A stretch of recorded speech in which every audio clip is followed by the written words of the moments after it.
Na manhã seguinte, quando Frederico Maior acordou de um sonho tranquilo, pegou-se na cama metamorfoseado numa ilha solitária.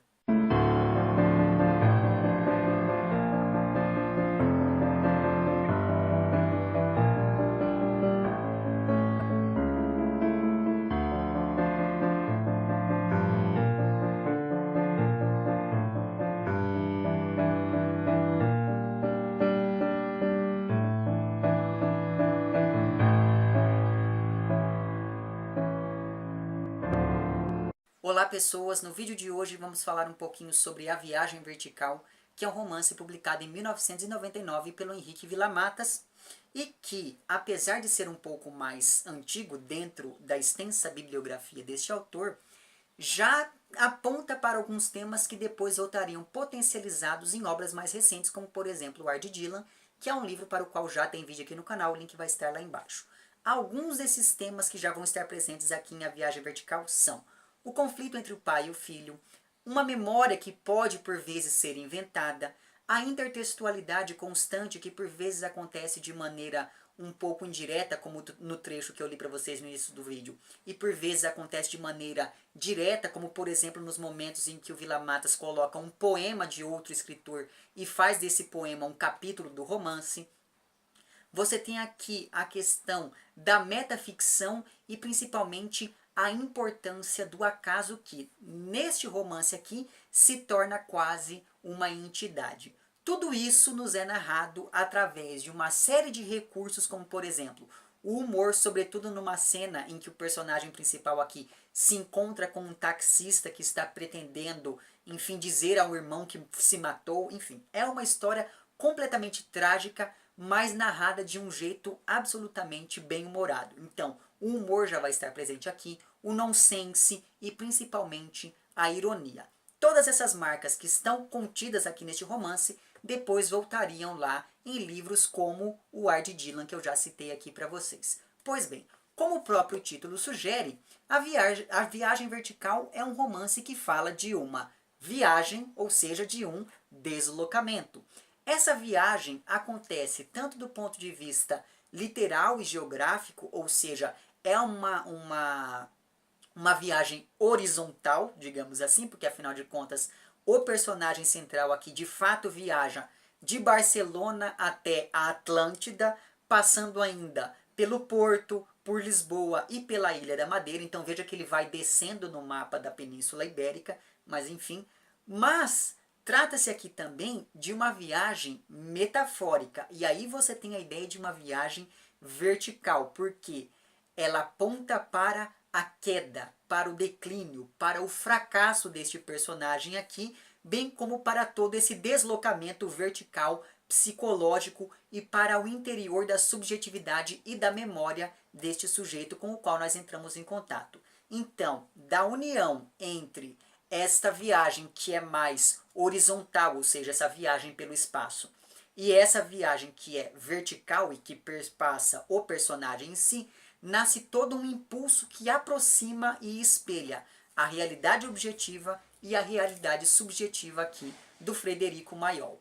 Portanto, ao contrário do que acontece naquelas narrativas de viagem mais clássicas, em que o foco sempre incidia muito mais nas mudanças do espaço do que nas mudanças do personagem, que se mantinha sempre o mesmo, essa viagem aqui narrada pelo Villa-Matas é um sinônimo do processo de desenvolvimento deste personagem, assim como acontece, por exemplo, em Na Steppe e em O Hobbit, que são outros livros que também tratam de viagem, para os quais já tem vídeo aqui no canal. Os links vão estar todos lá embaixo, evidentemente. Então, por mais que este personagem aqui esteja de fato viajando para baixo no mapa da Península Ibérica, como eu falei para vocês, o Frederico Mayol aqui também empreende uma viagem para baixo e para dentro de si mesmo. Isso para não falar, é claro, da viagem vertical em queda livre que nos coloca, enquanto leitores, nos meandros da construção dessa narrativa através do recurso da metaficção. E aí eu não vou poder entrar em maiores detalhes sobre isso, porque senão vai ser spoiler, mas enfim.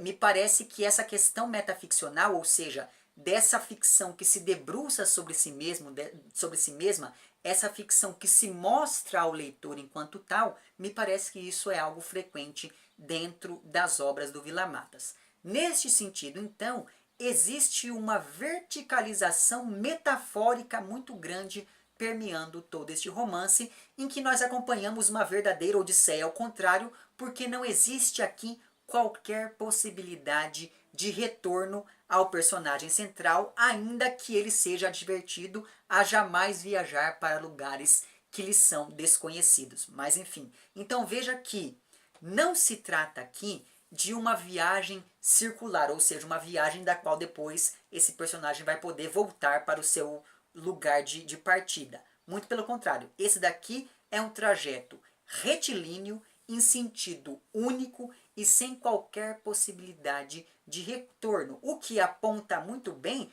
para aquela queda derradeira, para aquele grande fracasso essencial do ser humano que é a morte, que talvez seja o grande tema de todo esse livro e aponta para todo aquele movimento ontológico da queda pela qual vai passando aqui o Frederico Mayol. Sobre isso, existe um trecho muito interessante na página 213 dessa minha edição aqui, que é publicada pela falecida Kozak Naif, em que é dito o seguinte: Frederico Mayol pensou na vida e voltou a pensar que era muito belo afundar, que faltava muito pouco para não ser absolutamente ninguém e não ser nada.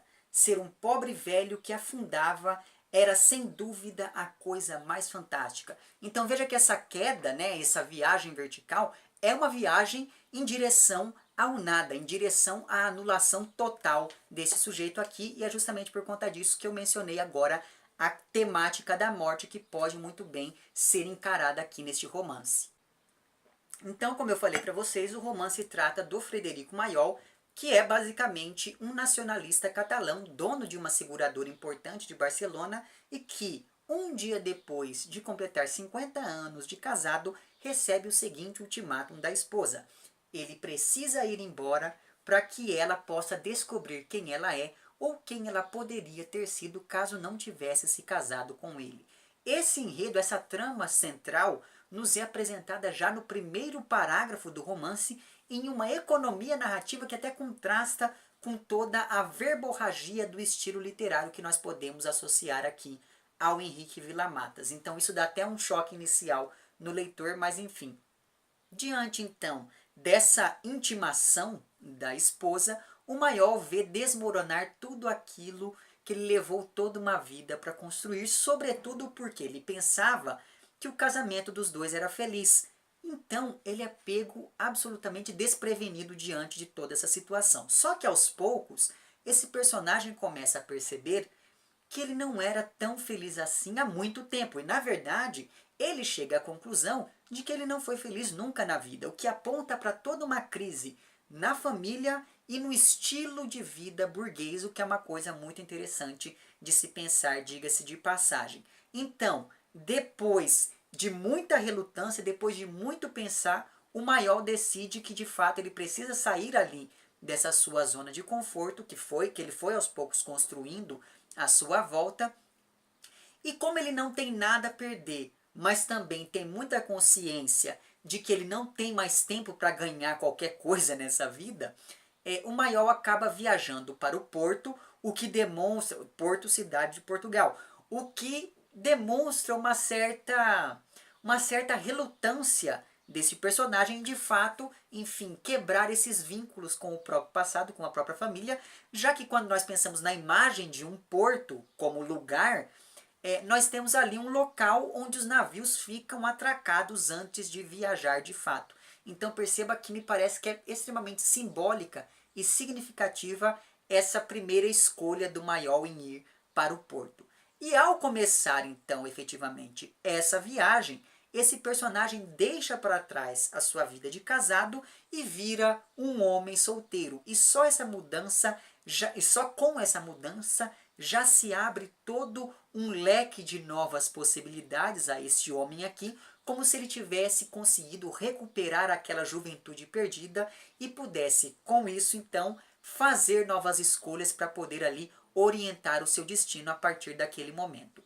Tudo isso acaba aumentando o ritmo já vertiginoso dessa narrativa que, juntamente com toda a sinuosidade das paisagens pelas quais o Mayol vai passando, acaba refletindo muito bem o estado psicológico deste personagem, que é absolutamente paranoico, como fica demonstrado aqui em vários momentos.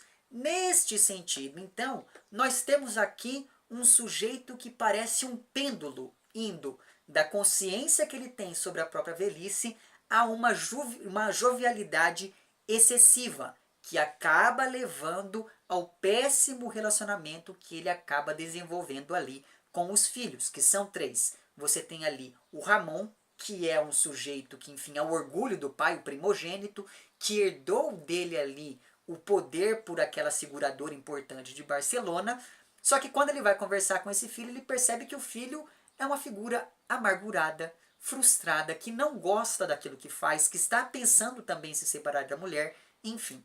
Aí depois ele vai conversar com a filha do meio, que é a Maria, e ele descobre que na verdade ela é uma adúltera interesseira que pouco liga para os problemas alheios. E por fim ele vai ter uma conversa com o Julián, ou Julián, como é dito em espanhol, enfim. E o Julián é um artista que está ali pintando uma tela chamada Porto Metafísico e despreza o pai graças à sua falta de cultura, porque o Mayol teve que interromper os seus estudos para poder lutar durante a Guerra Civil Espanhola, e isso acabou gerando um trauma muito grande nele, que acaba vindo à tona depois dessa conversa que ele tem com o filho mais novo. Então, essa relação conflituosa, sobretudo com o Julián, ou com o Julián, enfim, acaba sendo uma espécie de âncora que o impede de criar novas memórias, como se ele tivesse ali preso em um complexo de Édipo, ao contrário, em que o pai, na verdade, é que quer matar o filho, o pai que culpa o filho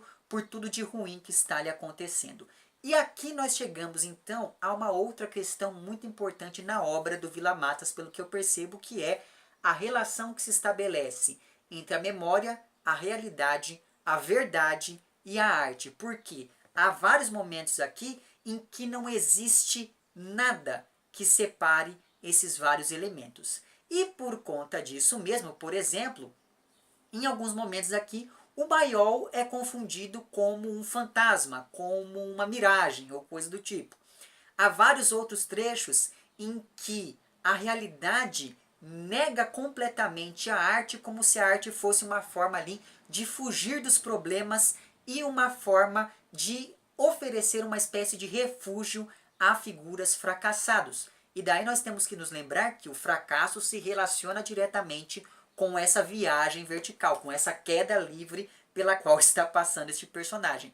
E neste sentido, então, o artista é visto aqui em alguns momentos específicos como uma figura incapaz de enfrentar a realidade. Sobre isto, existe um momento aqui na página 52, durante uma conversa que está acontecendo ali entre o Mayol e o filho mais jovem dele, né, o filho mais novo dele, em que é dito o seguinte: Julián não era capaz de olhar a realidade cara a cara. A realidade, por exemplo, de que era um pobre pintor com uma venda nos olhos, porque por menos que percebesse, podia abrir os olhos o quanto quisesse, já que na verdade estavam fechados o dia inteiro. Os teria fechados toda a vida, como se tivesse sempre se vestindo às cegas diante de um espelho. Então veja que esse trecho aqui mostra não apenas essa incapacidade do artista de lidar com a realidade, mas todo esse narcisismo relacionado ao filho do nosso amigo Mayol aqui. Mas enfim, e existe, para além de todos esses momentos, existem também aqueles em que o Mayol acaba se confundindo com esse filho que ele tanto odeia, que por sua vez se confunde com uma das telas que estão sendo pintadas ali. Então veja que há momentos aqui em que a realidade e a ficção vão se confundindo até se tornar uma única coisa. E nesse processo de confusão entre a realidade e a ficção, nós começamos a perceber que o narrador aqui deste romance vai se tornando cada vez mais palpável na medida em que ele abandona uma postura onisciente que nós pensamos lá, por exemplo, naqueles narradores mais tradicionais do século XIX, do realismo, por exemplo, E este narrador aqui de A Viagem Vertical começa a participar efetivamente dessa narrativa conforme este personagem vai se tornando responsável pela própria vida, responsável pelo próprio destino. E aqui nós temos todo aquele recurso metaficcional que depois estaria presente, potencializado em Ard Dylan, como eu já falei para vocês. Então, sobre este processo todo, enfim, sobre esse tema da metaficção, existe um outro momento aqui, deste romance, que está na página 131, em que o narrador diz o seguinte: às vezes eu tenho a impressão de que surjo do que escrevi como uma serpente surge de sua pele. É bem possível que tenha algo de ofídio, ou seja, de serpente. E acredito que da cidade de Lisboa poderia-se dizer alguma coisa parecida. Labiríntica, com mirantes que oferecem vistas extenuantes, com a eterna verdade vazia daquele céu triste e cativante como nenhuma outra, Lisboa é elegante em seu serpentear. É uma cidade que às vezes parece surgir como uma serpente surge de sua pele. Pega o visitante, pegou o maiol. Pelo que pude saber, veja que aqui já é um narrador que ele não consegue mais ter certeza de nada. Pelo que pude saber, Maiol tomou consciência muito cedo da natureza ofídica de Lisboa. A cidade branca para alguns, a cidade azul Atlântico para mim. Então veja que nesse trecho aqui, eu achei muito interessante não apenas porque este narrador fala que ele surge daquilo que escreve, ou seja, é um narrador-escritor, mas esse narrador também acaba comparando o labirinto da cidade de Lisboa ao labirinto da escrita, porque afinal de contas nós temos aqui, diante de nós, uma Lisboa feita de palavras, e é justamente por conta disso que a palavra e a cidade começam a se confundir cada vez mais. Então achei muito interessante como o recurso metaficcional foi aparecendo gradativamente conforme o romance foi se desenrolando. Portanto, no fim das contas, todo aquele processo de separação entre o Maiol e a Júlia, que é a esposa dele, funciona quase como se fosse uma espécie de parto ali, porque a Júlia foi uma espécie de mãe expulsando o feto do útero, né? Como se dissesse, olha, vai lá viver a sua sua vida, meu filho, porque eu quero viver a minha. Só que, ironicamente, ao invés de nós acompanharmos aqui todo aquele processo de autodescoberta da Júlia, nós acompanhamos o processo de autodescoberta deste marido que, no começo da narrativa, era cheio de certezas, só que depois começa a se perder cada vez mais enquanto tenta desesperadamente encontrar a si próprio durante a sua estadia naqueles lugares por onde ele vai passando. A cidade do Porto, a cidade de Lisboa e a Ilha da Madeira. Então, quanto mais o Frederico Maiol busca por si mesmo, menos ele se encontra aqui ao longo do romance. E esse processo de busca que não dá em nada é uma coisa muito interessante aqui de ser observada. E essa separação do lugar de origem, seguida por todo um processo de aprendizagem, me lembrou bastante o que nós temos lá, por exemplo, com o Hans Castorp da Montanha Mágica, que é um livro do Thomas Mann, para o qual tem todo um projeto de leitura aqui nesse canal. Vou deixar o link para uma playlist lá embaixo, onde constam todos os vídeos. Então, veja, o Hans Castorp é um sujeito jovem que sobe até, ele faz uma viagem, enfim, vertical mais para cima, enquanto o Frederico Maiol aqui é um senhor já velho, de 75 anos, que faz uma viagem vertical para baixo, ou seja, ele desce no mapa, né? Porque o Hans Castorp estava na Alemanha, vai para a Suíça, o Maiol estava em Barcelona, vai para a Ilha da Madeira. Só que em ambos os casos, nós acompanhamos aqui todo um processo de reeducação desses personagens. E quando em se tratando aqui de um personagem de mais idade, um personagem mais velho, não teve como eu não me lembrar, por exemplo, do Lobo da Steppe, que é um romance do Hermann Hesse, e mesmo lá da Máquina de Fazer Espanhóis, que é um romance do Walter Hugo Mann. Então veja que conforme eu fui lendo esse romance aqui, eu fui me lembrando de toda uma outra galeria de outros textos que podem muito bem contribuir para produzir essa narrativa aqui, e eu achei isso muito interessante. Enfim, em todos os casos, eu sugiro fortemente a leitura deste livro. Não sei se ela é mais tão fácil de ser encontrada, uma vez que, como a gente sabe, a Kozak Naif fechou, e daí agora os livros são uma fortuna. Mas em todo caso, caso eu encontre este livro lá na Amazon, eu vou deixar o link para ele lá embaixo, daí comprando pelo link você me ajuda e todo mundo fica feliz, certo? Inclusive, antes de eu encerrar esse vídeo, é importante eu dizer uma coisa sobre este livro aqui.